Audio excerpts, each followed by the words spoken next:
Hi, welcome to the 13th floor. I am Marty Duda. Today, we welcome back Anna Coddington.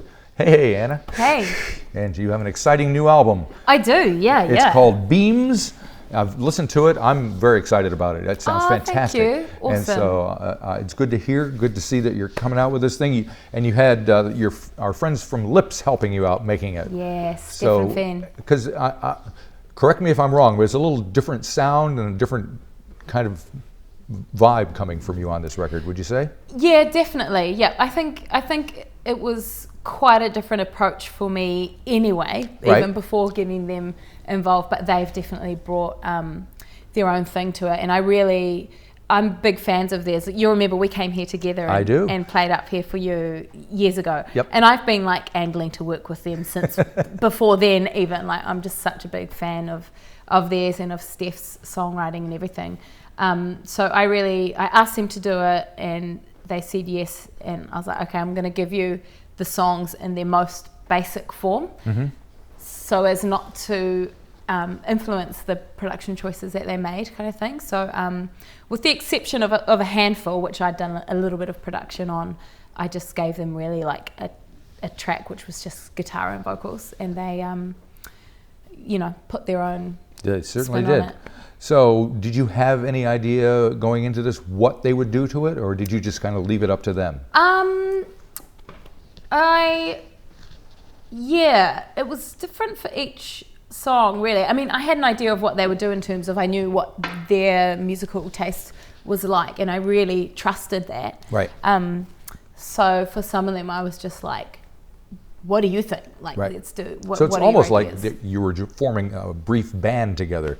Yeah, totally. Yeah, and then some of them we kind of worked up together. Some of them took the cue from the demo that I'd made beforehand, and then some of them, like, I went there and we tracked I think like my guitar and vocals, and then I went home, and then a couple of days later I would get an email with an MP3 like, what do you think of this? And it would be like an amazing complete rework of the song. Like that happened with a couple of them, and then some of them we worked out in the room together. Right. Yeah, so it was so exciting. It was such an exciting way to make music. So at this point you already written most of the songs for the album? Yes, I think they were all written before we started recording it, yeah. And so give me a little background on the overall gist of the songwriting. And it was really... So the context I like to give for this album is that I do a lot of music work in many different kind of guises. Yep. So I make a lot of music for various purposes, and I get to satisfy myself musically with all these other things that I do. And so with this album, I wasn't sure for a long time whether I wanted to make another album under my own name. And when I decided to do it... Why is that? Just because I often question how long-term it can be as a career for me personally. Right. You know, like I think about things like that. I'm like, can I still do this in my 50s? Should I be starting to, just like practical questions that people ask themselves. I will say, speaking as the voice of experience here, you can do whatever you want to. I love that. As long as you want to. Thank you. I think I believe that now. It's true. Obviously, I keep ending up back in the seat talking to you about my new album. That's fine. But and anyway, the only purpose I could see in doing another album was to just really be just self-expression kind of thing, like to really dig into myself really, and do that, because if it were just a musical exercise, I was already doing that in lots of different ways. So I made it a personal exercise on purpose to really kind of give it a drive. And it also just happened that at some point I stepped back and I realized I had this collection of songs, and I thought, I think there's something here and I would like to explore it. And a lot of what you explore is family related, right? Yeah. Parenthood is a big theme. Motherhood's a big theme in the album. And I didn't realize that until after, really. I kind of stepped back and looked at the songs and realized that even songs which on the surface don't seem to be about that kind of are, like there's a song, Pirouette, which is essentially about climate change and, you know, like the fear of that. But for me, that fear is not for me, it's for my kids. Sure. Because probably I'll get through my lifetime without really suffering from it, but they might not. And Right, if they have kids, that, you know, Exactly. it gets pretty dark when you think about it. But yeah, so that's definitely the central thread through all the songs is my journey into and through motherhood, which has been really, it's ever evolving and changing. And I will say this, as a person who's followed music for many years, every time I hear about, oh no, they've had a baby, whether it's a male or female artist, and they're going to write their song about having kids, it's like, oh no. Yeah. You know what I mean? It's just like, it's going to be mushy, it's going to be, you know what it's, but that's not the case here. No, and I feel like that's interesting you say that, because I feel like often people have babies, and I almost feel like sometimes they try to pretend it hasn't happened.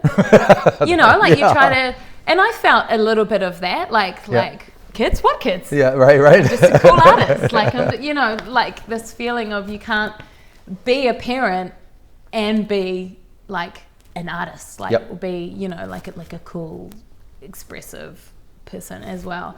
And so that was a big part of it for me as well. It was like, well, I have to be both of these things. I am both of these things, and I'm not going to try and hide it or deny. And also, a lot of it is, it's just me processing that journey, because I found a lot of it really hard, to be honest with you. Like, especially in the early days when I was so sleep deprived and just really struggling generally with everything, and trying to like be a calm, patient parent and be like a creative musician, and I just felt like I was failing at everything. And so some of the songs are about that. And not only that, but just physically it's tough. I mean, I remember seeing you before a gig and you were like out to here. Totally. You know? Yeah, and like the physical effects of pregnancy and birth, but like they're long lasting too. There's stuff I still have trouble with in my body from that. So it's physical, it's, I mean, body wise, but also sleep wise. The sleep deprivation cannot be underestimated. Like, fuck me, it killed me. I found that so hard, but emotionally and like spiritually, not that I'm a particularly spiritual person, but I mean, it changes you in all of those ways. And I just allowed myself to, it's not that I went, okay, this is what I'm going to write about. It's just, I got to a point where I was like, I want to let go of any attempt to control what I'm trying to say, if you know what I mean. Like, I just wanted to, like, what's actually there? If I dig down into it, what am I going to find? And these songs are what I found. Okay. Well, let's talk about a couple of them. Well, it's the opening track is called The Saint with Stains. So, and it's obviously about parenthood, and I'm not a god, I'm just your mother, kind of the line in there. So it's a good way to start out and kind of establish where we're coming from in this record, isn't it? I think that's part of, a few of these songs do what this song's trying to do, which is find that balance between, because I can be really self-critical. I think a lot of parents, especially mothers, can be. And I've had times where I've just felt like I've been constantly critical of myself, like I'm not being patient enough, calm enough, I'm not like present enough or whatever. And it's so easy to just beat up on yourself. But I think that song is kind of trying to say, well, you're not perfect, whoop-de-doo, no one is, you know, like you just gotta, if you do your best, then that's the best you can do.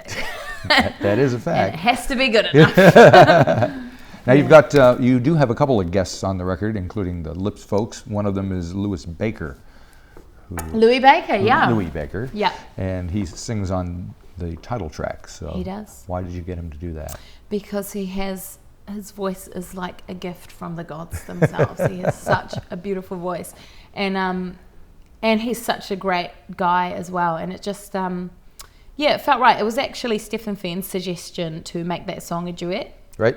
Which when they I like the way you it, call them Stephen Fenn. It's like they're one entity. Yes, Stephen Fenn. That's cool. Stephen Fenn. They suggested the duet, and it, as soon as they said it, I knew it was a great idea. So we Louis was the first person that came to mind. I just love his voice. I adore his voice, and that song it's got a certain vibe about it, I think. And I knew that his voice, but also his personality, would serve the vibe of the song. And where did the song come from? That song started as a writing exercise, writing to a kind of vague brief of togetherness or something. It was actually called Together Song for ages. Okay, that was like the working title of it for a long time. But then it evolved into something a bit more genuine and personal. So the second verse references a day that I had with my family in the Lake District in England, and we went out onto Lake Coniston, and it was just crazy, like just completely still, and like mirror image in the lake. It was like being in a dream. It was so bizarre. Just really, really beautiful. So that's what the second verse comes from, which is the verse that Louis sings. Right. And then it took on a lot more meaning for me after that. So that's why it ended up on the album.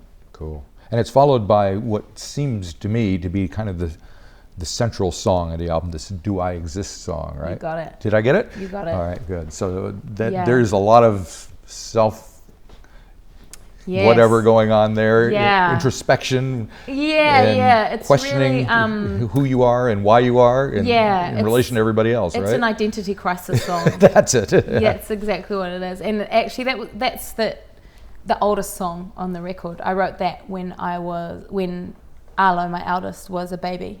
And and I was really coming to terms with that identity thing of like being a mother and a musician, and I saw those things as being in conflict. I don't feel like that anymore. I am my mother's daughter, I am my son's mother, I am my lover's lover. Who am I? Somebody. Who am I? Nobody. Who am I? Somebody. That was it. Cool. Sweet. Are you satisfied? Yes, I'm satisfied. Oh. Yeah, I guess like many people, I thought it was going to be one way, and then of course it didn't work out like that. Like when I remember being pregnant and being like, I'm just going to write songs while the baby sleeps. Yeah, sure you are. It's going to it's going to be great. I'm not going to stop. I'm just going to keep making music and just carry on. And then of course that's not how it happened. And I'm thinking, you don't have a lot of role models as far as women musicians who are seen as being mothers. Yeah. And some of the stories behind that are rather tragic, like Joni Mitchell, for instance, who, know, so it's a tough thing for. It is, and there are some great, like Tammy Nielsen's a great example, and she's someone I really look up to. Just full respect for the work that she does as a mother of two young boys, like I am. But you talk to her about that, and she makes it look. I'm not saying she doesn't make it look easy, but she is just like amazing. Like she always looks amazing. She always does an amazing job. But you talk to her about when she has to go away on tour, and it is not easy. She's written a few songs about that. It's hard. Yeah, I know. It's hard. Yeah. And I respect her so much for what she does. But yeah, you're right. There's so many women have, had music careers and then had babies and almost kind of, have to disappear for a bit until they can It's like it didn't happen. Come like back they do have to kind of hide it. Yeah. So hopefully things have changed lately. I think so, and I think attitudes towards everything like that are changing. Like that idea of having to be someone other than who you actually are. I just love that movement at the moment. I've been doing a lot of Zoom interviews with people overseas and stuff.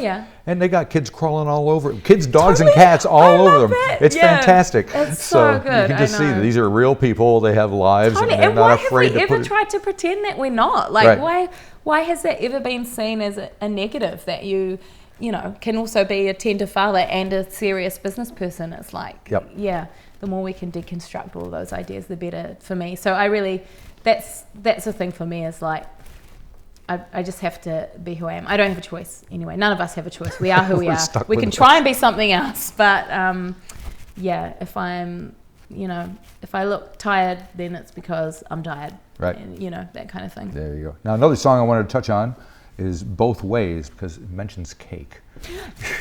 And don't we all love cake? We do indeed. Yeah, I guess that song I think of as like a light-hearted moment on the record. On the surface, it's quite like a fun, light song, but I think it actually touches on something that I think is kind of a dark aspect of human nature, which is wanting to have your cake and eat it too, like wanting what's best for the world without having to sacrifice anything of your own, like wanting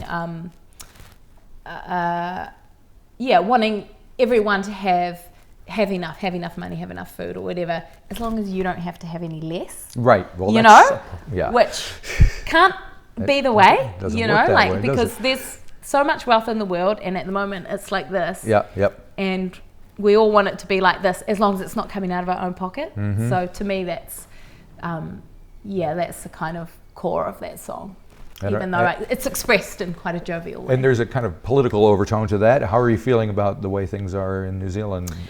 Oh, it's an interesting time because we have so much to be grateful for. Yes. Like, I've just finished a tour and I'm so grateful for that. And I'm planning another one for next year, and that's like, we're in a really unique position with that.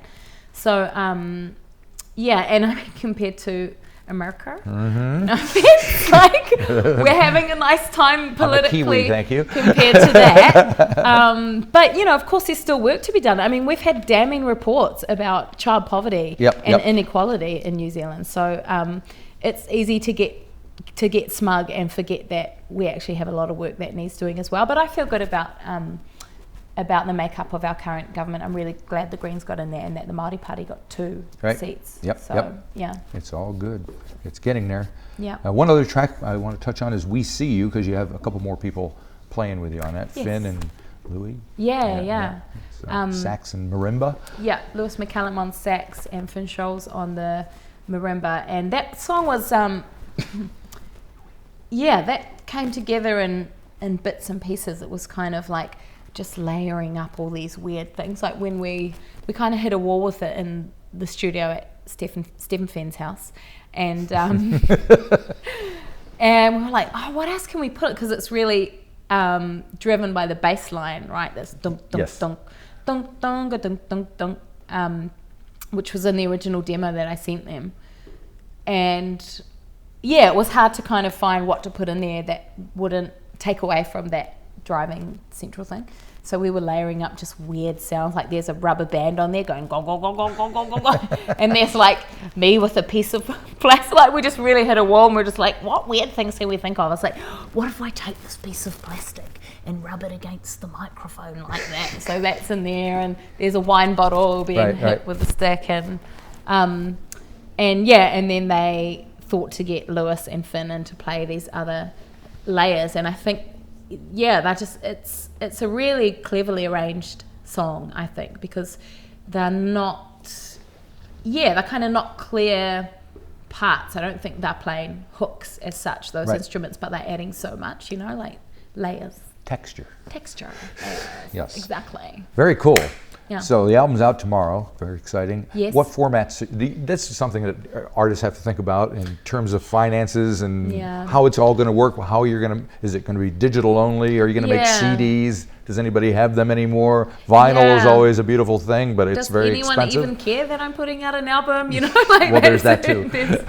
Yeah, exactly. So we are going to make some CDs, which is exciting. Yep. Probably not that many. Yep. So, but there are people who still like to consume music in that format. I mean, I do too. I like the idea of that. I just don't have a CD player like that. my car still works. Yeah, so I have one in my car. And that's it in terms of physical formats for now. And then there's your Bandcamp and your streaming and stuff like that. So Bandcamp's the place to hit up for the CDs. I like Bandcamp. It sounds good on Bandcamp. Yeah, sounds good on Better Bandcamp. than Spotify. That's good. Maybe we'll look at doing some vinyl a bit down the track. That would be cool. But we're going to do some T-shirts and good some on tote you. bags. Alrighty. Yeah. Well, thanks for coming by and telling me all about it. You're welcome. Thanks for having me. I hope it does everything it's supposed to do. So do I. And more. Yes. Great. And so I've just seen you perform. So are there more shows coming up? Or? Yes, we'll be going on tour next year for Okay. an album release tour. We're playing at the Auckland Arts Festival. I just saw the schedule for you. Yeah, there's some so good that'll stuff on be that. cool. Yeah. That'll be kind of the start of the tour, and then we'll build it from there. And that'll be announced and go on sale early next year. Excellent. Thank you very much. Thanks, Marty. Righto.